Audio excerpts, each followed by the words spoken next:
নমস্কাৰ বন্ধুসকল, স্বাগতম জনাইছোঁ মোৰ আৰ্ট একাডেমি জিনাঞ্চললৈ। আজি আপোনালোকৰ পুনৰ এটা ভাল খবৰ লৈছে। নগৰ নিগমৰ ফালৰ পৰা বহুতকেইটা চাকৰি পদ মুকলি কৰা হৈছে। ইয়াতে প্ৰায় 620টাতকৈ অধিক চাকৰি পদ মুকলি কৰা হৈছে।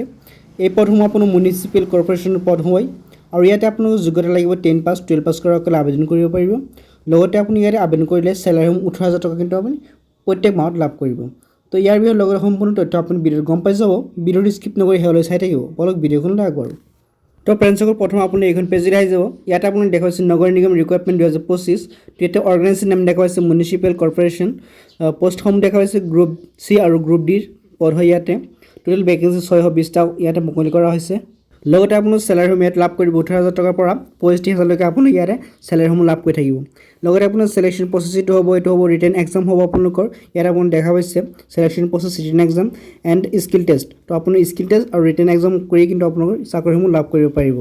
যদি আপুনি এজ লিমিটটো ইয়াত দেখা পাইছে, মিনিমাম এজ হ'ব লাগিব 18 বছৰ আৰু মেক্সিমাম 38 বছৰ হ'ব লাগিব। 38 বছৰতকৈ বেছি হ'লে কিন্তু আপুনি ইয়াতে আবেদন কৰিব নোৱাৰিব। লগতে এপ্লিকেশ্যন ফিজ যদি আপুনি চাই দেখা পাইছে, জেনেৰেল OBC কাৰণ থকাসকলৰ কাৰণে 1,000 টকা আপোনাৰ ফিজ দিব লাগিব। লগতে SC ST কাৰণে 900 টকা ফিজ পে' কৰিব লাগিব, তেতিয়া আপোনালোকে আবেদন কৰিব পাৰিব। লগতে আপোনাৰ পে'মেণ্ট মোড হ'ব অনলাইন ডেবিট কাৰ্ড ইউজ কৰিব পাৰিব আপোনালোকে। লগতে এডুকেশ্যন কোৱালিফিকেশ্যন যদি চাই 10 পাছ 12 পাছ লগতে গ্ৰেজুৱেট পাছ কৰাসকলে চাকৰিৰ বাবে আবেদন কৰিব পাৰিব। আৰু জব লোকেশ্যনটো হ'ব আপোনাৰ নাগপুৰ।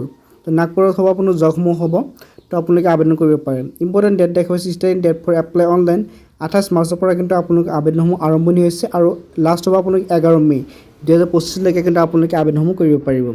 ইম্পৰ্টেণ্ট লিংকসমূহ আপুনি ক'ত পাব, ইম্পৰ্টেণ্ট লিংক মই ডিছক্ৰিপশ্যন দি থৈছোঁ। লগতে আপুনি এইখন পেজৰ পৰা আবেদনসমূহ কৰিব পাৰিব। এই পেজখনৰ লিংক মই ডিছক্ৰিপশ্যনত দিয়া আছে। ইয়াত দেখুৱাইছে ইম্পৰ্টেণ্ট লিংক এপ্লাই অনলাইন। এই অপশ্যনটো আপুনি ক্লিক কৰি কিন্তু আপুনি আবেদনসমূহ সম্পন্ন কৰিব পাৰিব। যদি কিবা হয় তেতিয়া কমেণ্টত জনাব আৰু মোৰ ওচৰত নতুন চেনেলটো ছাবস্ক্ৰাইব কৰি লগত থাকিব। এনেকুৱা আপডেটসমূহ আপোনালোকে ডেইলি পাই থাকিব। তো ভিডিঅ'টো ভাল পালে লাইক কৰিব। লগ পাম অন্য এটা ভিডিঅ'ত। ধন্যবাদ।